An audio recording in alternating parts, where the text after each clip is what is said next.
बातमी नवी मुंबईमधून आहे। नरेश म्हस्के यांना बैठकीमधून निघून जाण्याची वेळ आलेली आहे। नवी मुंबईतील कार्यकर्त्यांची बैठक बोलावण्यात आली होती आणि यावेळेला म्हस्के या बैठकीला उपस्थित होते।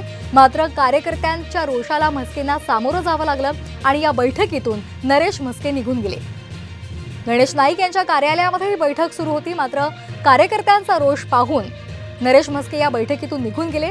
नवी मुंबईमधल्या भाजप पदाधिकाऱ्यांनी राजीनामा दिलेला आहे। नरेश म्हस्के यांच्या विरोधात त्यांनी उघडपणे नाराजी व्यक्त केलेली आहे आणि आपला राजीनामा दिलेला आहे। आताची महत्त्वाची बातमी आपण पाहतोय। संजीव नाईक यांना उमेदवारी का दिली नाही असा सवाल उपस्थित करत भाजप पदाधिकाऱ्यांनी नरेश म्हस्के यांच्या उमेदवारीला विरोध केलेला आहे आणि त्यांचा रोष पाहून नरेश म्हस्के यांनी या बैठकीतून ते निघून गेलेले आहेत। जवळजवळ नाही म्हणलं तर 8 लाख मतदार त्यांच्या कॉन्टॅक्टमध्ये असताना सुद्धा आणि 65 नगरसेवक हे त्यांच्या स्वतःचे असताना सुद्धा आज त्यांना डावण्यात आलेलं आहे।